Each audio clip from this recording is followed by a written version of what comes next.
नमस्कार मित्रों, मैं संजय धाकड़, केंद्रीय विद्यालय क्रमांक 2, आगरा, हिंदी की कक्षा में आप सभी का स्वागत करता हूं। आज का हमारा विषय है वाक्य। वाक्यों में हम आज रचना की दृष्टि से वाक्य भेद पढ़ेंगे। कक्षा 10 के पाठ्यक्रम में है। तो शुरू करते हैं हम अपने। बच्चों, आपने 9वीं क्लास में अर्थ की दृष्टि से वाक्य भेद पढ़े थे। अब 10वीं क्लास में आपके में रचना की दृष्टि से वाक्य भेद है। रचना की दृष्टि से वाक्य भेद कितने होते हैं, इसके बारे में हम जानकारी प्राप्त करेंगे।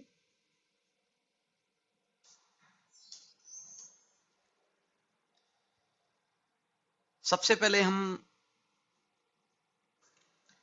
यह जानने की कोशिश करते हैं कि वाक्य की बनावट कैसी होती है। तो रचना से तात्पर्य है किसी वाक्य की बनावट कैसी है, अर्थात वाक्य में एक ही सरल वाक्य है या उसमें एक से अधिक सरल वाक्य हैं, जिन्हें उपवाक्य भी कहा जाता है। इन उदाहरणों को ध्यान से देखिए। पहला उदाहरण है, महेश ने पत्र पढ़ा। दूसरा उदाहरण है, महेश ने पत्र पढ़ा और वह चिंतित हो उठा। तीसरा उदाहरण है, जब महेश ने पत्र पढ़ा तब वह चिंतित हो उठा।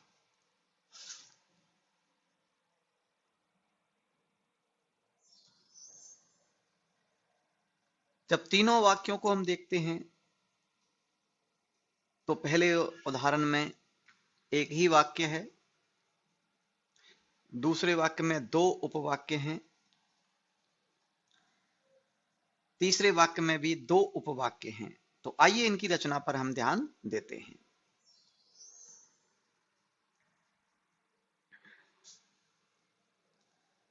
पहले इस वाक्य की रचना को देखें, महेश ने पत्र पढ़ा। तो हम पाते हैं कि एक ही वाक्य है, इसमें कोई उपवाक्य नहीं है। एक उद्देश्य, उद्देश्य कहें तो कर्ता ही उद्देश्य होता है वाक्य में।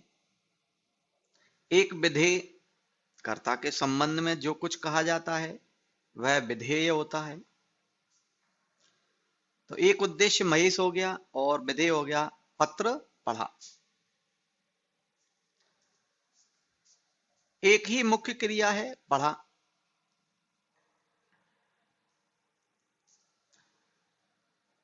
तो अतः हम कह सकते हैं कि जिन वाक्यों में एक ही मुख्य क्रिया हो अथवा एक उद्देश्य एवं एक विधेय हो, उन्हें हम सरल वाक्य कहते हैं। क्लियर? आगे चलते हैं। अब हम दूसरे वाक्य की रचना को देखते हैं। महेश ने पत्र पढ़ा और वह चिंतित हो उठा। तो हम पाते हैं कि एक वाक्य में दो उपवाक्य हैं। महेश ने पत्र पढ़ा, वह चिंतित हो उठा। दो उद्देश्य एवं दो विधेय हैं। दो उद्देश्य महेश और वह, दो विधेय पत्र पढ़ा और चिंतित हो उठा। दो मुख्य क्रियाएं हैं, पढ़ा और हो उठा। दोनों उपवाक्य, उपवाक्य कैसे हैं? महेश ने पत्र पढ़ा और वह चिंतित हो उठा, ये एक वाक्य है। इसके दो भाग हैं, महेश ने पत्र पढ़ा, वह चिंतित हो उठा, ये उपवाक्य हैं नीले रंग में जो हैं। दो स्वतंत्र एवं पूर्ण अर्थ देने वाले दो सरल वाक्य हैं तथा दोनों समान स्तर के हैं, अर्थात समान का मतलब है इक्वल हैं, दोनों समान अर्थ देने वाले हैं। दोनों उपवाक्य समानाधिकरण अव्यय से जुड़े हैं। समानाधिकरण अव्यय, अव्यय क्या होता है थोड़ा सा मैं आपको बता दूं। अव्यय वे शब्द होते हैं जिन पर देशकाल, वातावरण, भाषा शैली का कोई प्रभाव नहीं पड़ता है। वो वैसे ही रहते हैं, बदलते नहीं हैं, यानी नहीं बदलने वाले अव्यय होते हैं।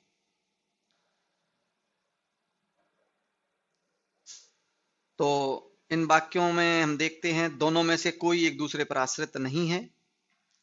तो हम कह सकते हैं कि जिन वाक्यों में एक से अधिक उपवाक्य हों लेकिन सभी उपवाक्य समान स्तर के हों, अर्थात वे किसी एक पर आश्रित न हों, तो उन्हें संयुक्त वाक्य कहते हैं। तो पहला हो गया हमारा सरल वाक्य, दूसरा संयुक्त वाक्य। अब आते हैं हम तीसरे वाक्य मिश्र या मिश्रित वाक्य पर।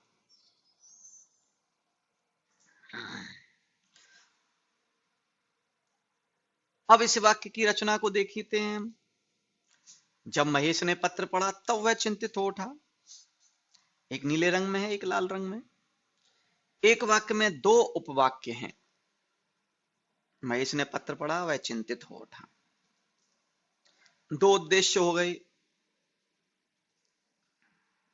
महेश ने, महेश और दूसरा है वह। दो मुख्य क्रिया हो गई, पढ़ा और हो उठा। यहां वह चिंतित हो उठा प्रधान उपवाक्य है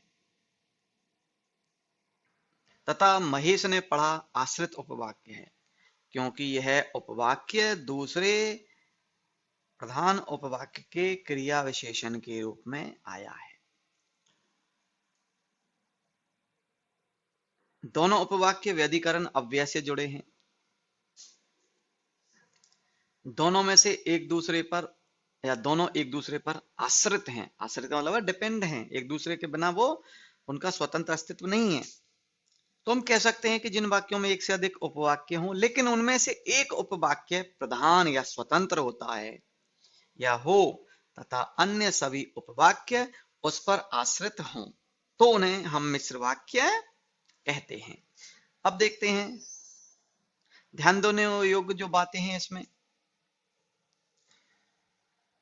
संयुक्त वाक्य के सभी उपवाक्य समान स्तर के होते हैं, इन्हें समानाधिकरण उपवाक्य कहते हैं। इनके भेद नहीं होते हैं, यानी संयुक्त वाक्य उपवाक्यों के कोई भेद नहीं होते हैं। जबकि मिश्र वाक्य में एक प्रधान उपवाक्य होता है तथा अन्य सभी आश्रित उपवाक्य होते हैं। प्रधान उपवाक्य कहें तो देखते हैं आगे। प्रधान उपवाक्य का कोई भेद नहीं होता। यह बहुत महत्वपूर्ण बिंदु है कि प्रधान उपवाक्य का कोई भेद नहीं होता है तथा यह एक वाक्य में एक ही होता है। जबकि आश्रित उपवाक्य के तीन भेद होते हैं, संज्ञा आश्रित उपवाक्य, नंबर 2 विशेषण आश्रित उपवाक्य और नंबर 3 क्रिया विशेषण आश्रित उपवाक्य। अब हम इससे पहले समझने से पहले हम प्रधान उपवाक्य और आश्रित उपवाक्यों को कैसे पहचानेंगे, इसका तरीका जानते हैं कि प्रधान उपवाक्य कौन सा होता है, आश्रित उपवाक्य कौन सा होता है। तो प्रधान उपवाक्य वह होता है जिसकी क्रिया मुख्य होती है,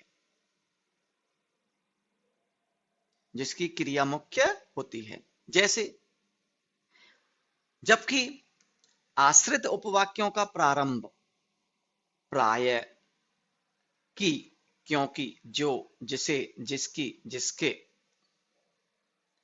आदि योजकों से होता है।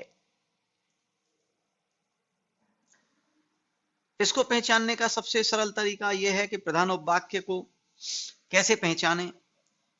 इसके लिए हम मिश्र वाक्य को सरल वाक्य में रूपांतरित कर दें। जिस उपवाक्य की क्रिया वाक्य के अंत में नहीं बदलती, मुख्य क्रिया की तरह बनी रहे, वह प्रधान उपवाक्य होगा। और जिस उपवाक्य की क्रिया का रूप बदल जाए वह आश्रित उपवाक्य होगा। उदाहरण के तौर पर हम देखते हैं, उस लड़के को बुलाओ जो प्रथम आया है। यह एक मिश्र वाक्य है, लेकिन जब हम इसको सरल वाक्य में बदलेंगे तो यहां पर हम देखते हैं कि प्रथम आने वाले लड़के को बुलाओ। यानी बुलाओ क्रिया पहले वाक्य में है जो हम देख रहे हैं, यानी ये प्रधान उपवाक्य है, और जो प्रथम आया है आश्रित उपवाक्य है जिसकी क्रिया बदल गई। तो यहां हम पाते हैं कि आया है क्रिया बदल गई, अतः जो प्रथम आया है आश्रित उपवाक्य है, और दूसरे उपवाक्य उस लड़के को बुलाओ की क्रिया नहीं बदली, अतः वह प्रधान उपवाक्य होगा। क्लियर? चलिए आगे चलते हैं। अब उपवाक्यों के भेद। उपवाक्य में एक प्रधान होता है, दूसरा आश्रित उपवाक्य होता है। तो आश्रित उपवाक्य के भेद में पहला आता है संज्ञा आश्रित उपवाक्य। संज्ञा आश्रित उपवाक्य प्रधान उपवाक्य की किसी संज्ञा या संज्ञा पदबंध के बदले आता है। जैसे महेश ने कहा कि वह भूखा है। दूसरा मैं आपको एक महत्वपूर्ण बता देता हूं बात इसमें, संज्ञा आश्रित उपवाक्यों का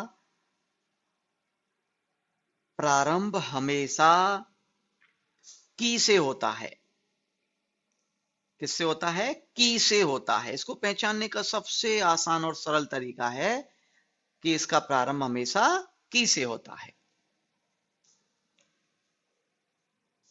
प्रधान उपवाक्य हो गया, महेश ने भूख के बारे में कहा, तो कहा क्रिया नहीं बदली, और जबकि की के बाद वह भूखा है संज्ञा आश्रित उपवाक्य है। दूसरा उदाहरण देखते हैं, जान पड़ता है कि वह नाराज है। तीसरा वाक्य देखते हैं, उनसे यह पूछिए कि वे कहां जाएंगे। तो सभी आश्रित उपवाक्यों का प्रारंभ की से हो रहा है, इसलिए इसमें कोई संदेह नहीं होना चाहिए कि संज्ञा आश्रित उपवाक्य का प्रारंभ हमेशा की से होता है। चौथा वाक्य भी देखते हैं, मुझे विश्वास है कि तुम सफल रहोगे।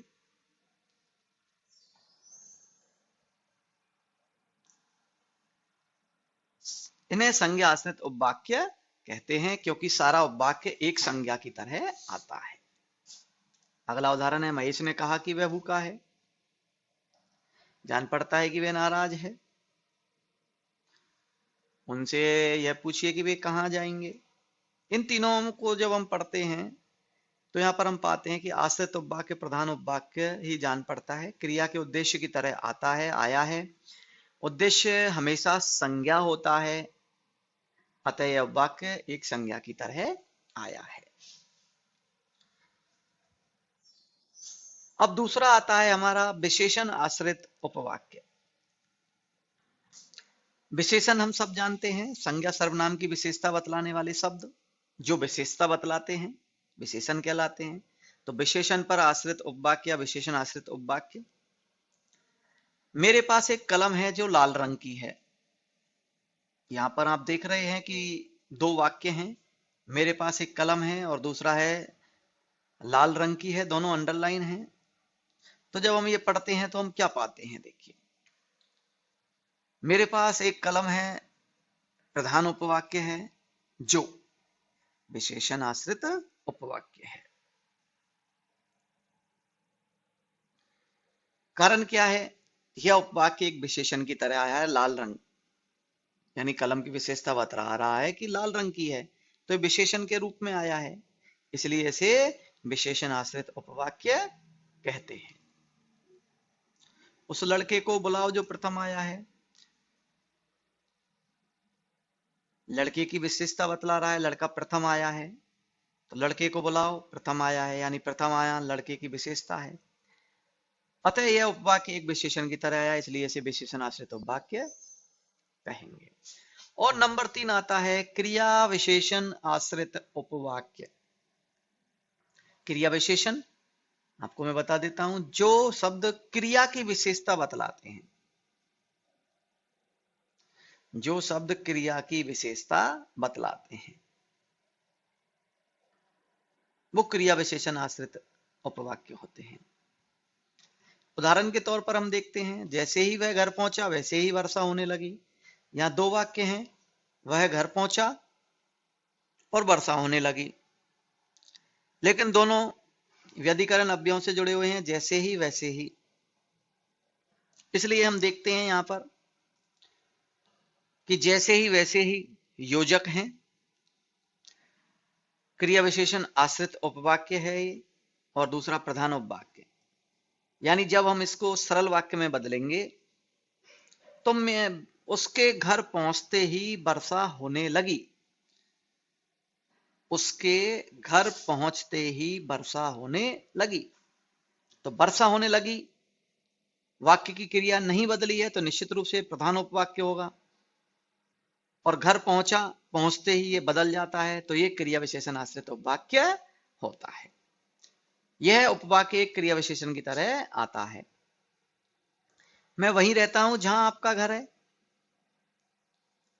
मैं वहीं रहता हूं जहां आपका घर है, तो यहां पर आपका घर है और मैं वहीं रहता हूं, लेकिन दोनों योजक से जुड़े हैं। जहां, अब इसको हम जब सरल में बदलेंगे तो मैं आपके घर के वहीं रहता हूं। मैं आपके घर के वहीं रहता हूं। वहीं रहता हूं क्रिया नहीं बदली है, यानी ये प्रधान उपवाक्य हो गया। और जिसकी क्रिया बदल गई, क्रिया विशेषण आश्रित उपवाक्य है। अब क्रिया विशेषण आश्रित उपवाक्य के भेद। क्रिया विशेषण आश्रित उपवाक्य के 5 भेद होते हैं। कालसूचक, जब तब, स्थानवाचक उपवाक्य, जहां वहां ऊपर नीचे, रीतिवाचक, जैसे वैसा, या ये कहें रीतिवाचक यानी क्रिया की विशेषता, धीरे धीरे, तेज तेज, ये सारे रीतिवाचक हैं। परिमाणवाचक,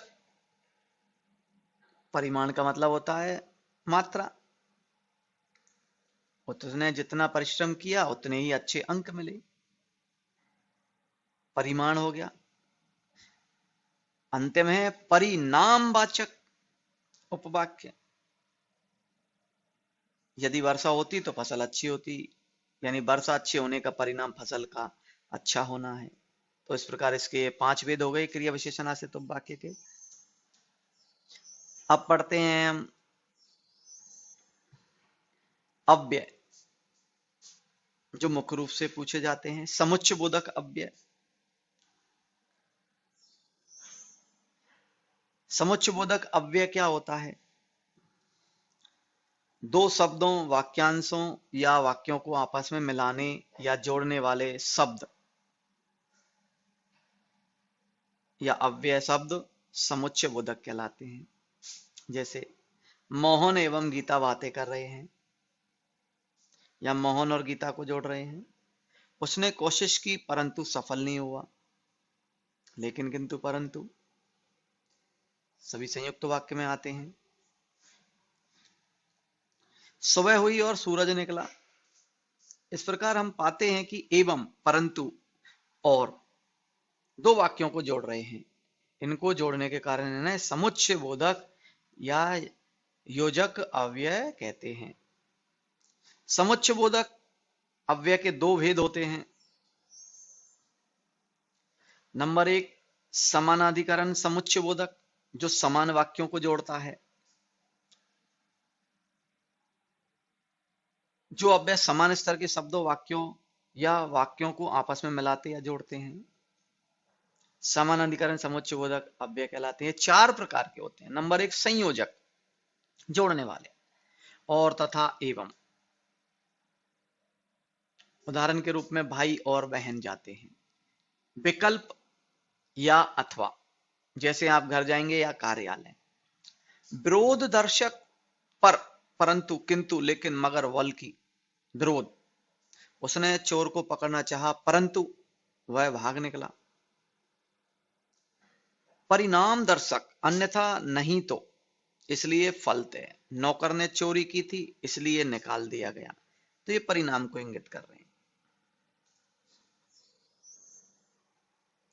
दूसरा आता है व्यधिकरण समुच्चय बोधक, जो अव्यय एक या एक से अधिक आश्रित उपवाक्यों को प्रधान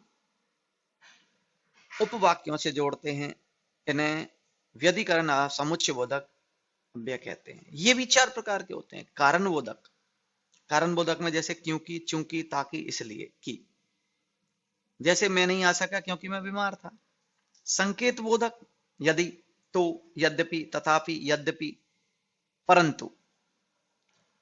जैसे उदाहरण के तौर पर देखते हैं, यद्यपि मैंने कोशिश की परंतु ढक्कन नहीं खुला। तीसरा आता है इसका स्वरूप बोधक, अर्थात यानी मानो। वह अंशावादी यानी गांधी का पुजारी है। अंतिम आता है उद्देश्य बोधक, ताकि, जिससे, की। वह खूब पढ़ता है ताकि प्रथम श्रेणी प्राप्त कर सके। तो इस प्रकार ये व्यधिकरण समुच्चय बोधक अवयवों के 4 प्रकार हैं। यहां पर ये हमारा समाप्त होता है। धन्यवाद। शुभ दिन।